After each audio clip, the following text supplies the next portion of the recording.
So I just finished up 3 morning sessions and just came back from Brooklyn, and now I'm headed home to go make myself some breakfast.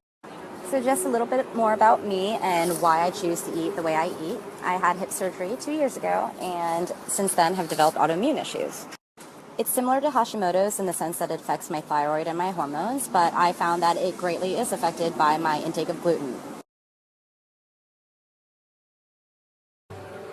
I'm at Summer Soho, which is a little juice and breakfast place right next to my house.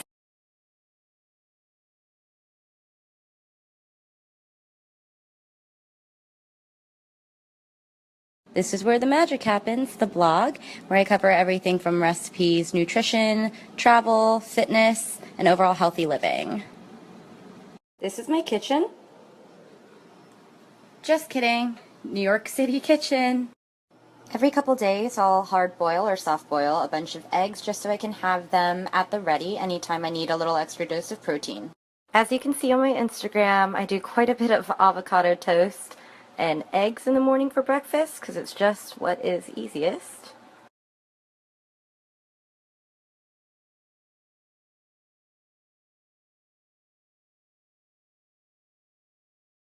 Today I'm going to make Greek yogurt with oatmeal, berries, and soft-boiled eggs because my avocados are not ready.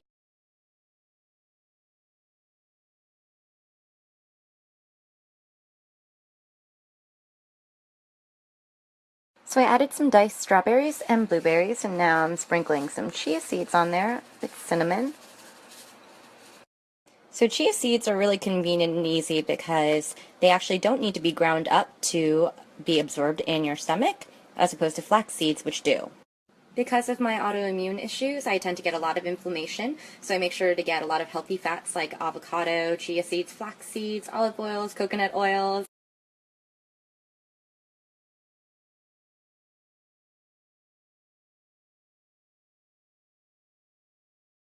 Instagram versus real life moment. This is normally what my breakfast bowls thrown together look like on the everyday weekday, because girls gotta work.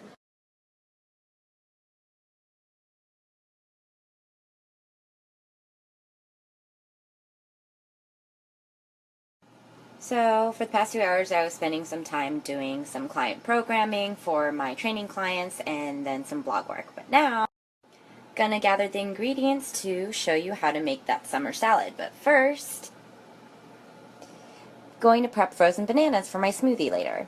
So something I like to do to make my life easier with making smoothies is slice these bananas into coins and toss them in a Ziploc baggie in the freezer.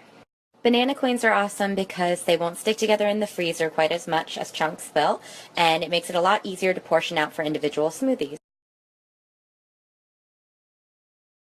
Alright guys, it's time. I'm going to start making this salad, the summer sorghum arugula salad with blueberry balsamic dressing.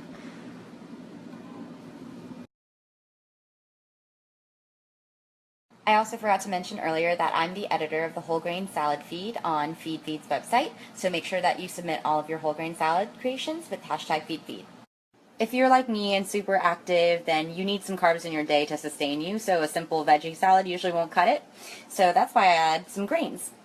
So you probably already know about quinoa, millet, amaranth, and a couple of more of those popular grains, but today I'm introducing you to sorghum, which is this. So on my blog, I actually have a grain guide rounding up 10 really awesome ones that you should try, including sorghum. So there's quinoa, freekeh, farro.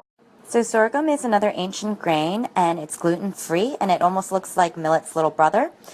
And you can pop it like popcorn, or you can cook it like a regular grain. Another little nutrition tip, cook up a batch of grains at the beginning of the week, cool them down, and put them in Tupperware for easy grab and go throughout the week. Getting started on dressing, so we're going to use 3/4 of a pint of blueberries, 2 tablespoons each of balsamic vinegar and olive oil, and 1 teaspoon of shallots.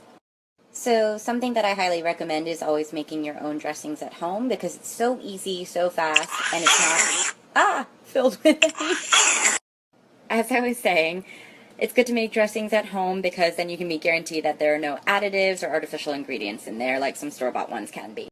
So we're going to start blending this dressing. I have all the blueberries, the balsamic vinegar in there, half the shallots, and then a touch of honey.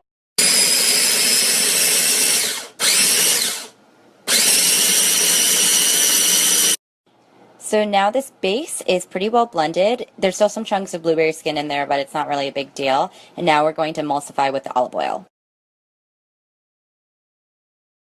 So now the dressing's fully emulsified, which means that the oil has incorporated enough with the vinegar that it won't really separate.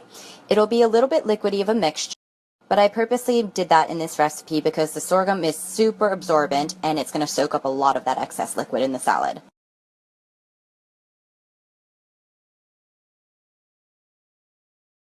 Now I've assembled the arugula, red onions, sorghum, and I'm just going to shuck this corn. Another reason that I love sorghum in salads is that it's really chewy. And if you've ever had quinoa in salads, sometimes when you mix it in with the dressing, it can get really soggy after a while. Sorghum does a lot better of a job of absorbing the liquid and staying firm. So this is really old school Korean grandma style mixing of salads, but we use little plastic gloves because then we can get our hands in there to really thoroughly mix rather than with a spatula. And now we're mixing the dressing in. It's going to make such a pretty purplish blue color. So I just plated this guy, and now we're going to add some feta cheese, pistachios, and blueberries to top it all off.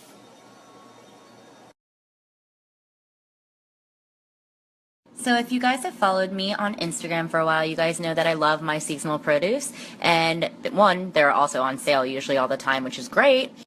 Eating seasonally is also a lot healthier for you because you're getting these nutrients when they are at their optimal freshness. Also why I chose the summer corn in there, but then I also chose the red onions to have a little zing and the feta cheese to also kind of cut through that as well. So arugula can be a little bit bitter, which is why I try to balance it out with the creaminess of feta, but then also kind of the sweet and tangy blueberry balsamic vinaigrette. Do I really need a fork? This recipe is up on my blog. It is the first thing that you'll see right now on that homepage. So, life of a trainer, I'm on the computer for another half hour to finish up on some client programming and emails, and then I'm heading off to some client sessions and my own workout. Hey guys, so I just got home from my client sessions and my own workout and rehydrating now, and we'll get to that green smoothie in a minute. Okay, it's smoothie time. So my recipe for my Power Green smoothie and smoothie bowl tips is up on the blog. You can make this either into a smoothie or smoothie bowl. My green smoothie unfortunately will not look like this today. I will just pour it into a glass because I just came off an over 12-hour workday, but still. What's important is what's in the smoothie and how nutritious it really is with all of the awesome ingredients inside. You can definitely switch it up though. If you're dairy free, you can absolutely sub like nut milk or even just use water or a different type of yogurt like almond or coconut. So the reason why I make this smoothie literally every day after my workout is because of the nutrients and the carb to protein ratio. Not only is the smoothie hydrating, but the carb protein ratio is 2-to-1, which is optimal for most people for muscle recovery post-workout. Recovery post-workout is possibly the most underutilized part of things. Everyone focuses on the gym, but it's actually really important what you do after your workout. Refueling with nutrient-dense foods, quality foods, and definitely sleep is number one. So get that 8+ hours. This Vitamix might be one of my favorite things in the whole wide world because honestly, it is amazing for functionality and it's got a self-clean function. The recipe on my blog has it made for a quantity of 2 or a large smoothie bowl, but I'm just making it for me today, so I can just eyeball all of the quantity. So I've got my almond milk in there. You can use water, regular milk, or whatever. Greek yogurt, a dash of maple syrup, and some lime juice so far. So I'll be pouring some chia seeds in here. Whoop, that was a little more than expected, but that's all right. And then next is flax. As I said before, chia seeds can be absorbed fully, but flax seeds need to be ground, which won't be a problem in this smoothie because it'll be blended right out. Chia and flax seeds are both amazing for their healthy fats, protein, nutrients, and they're super important to me, as I mentioned earlier, because they're very anti-inflammatory. I threw in those frozen banana coins from earlier today, and I also forgot to mention that I have some protein powder in there because I didn't get enough protein today. Now I'm a little crazy and I'm obsessed with getting my daily greens in, so I kind of packed this thing full of baby spinach, but you do you. Now it's Vitamix magic time!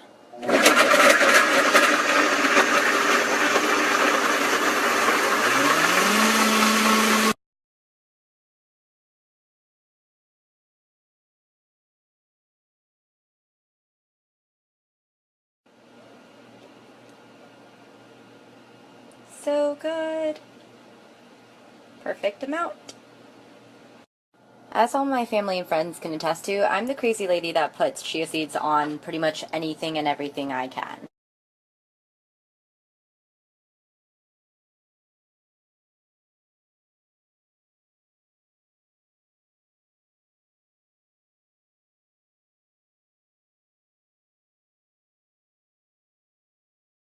Firstly, I want to thank you guys for being a part of this awesome Feedfeed community. I've loved getting to chat with you guys, answering questions, and getting to know you. I hope you guys had fun today following along for a glimpse into my kind of crazy entrepreneurial life, and that you learned some new recipes today.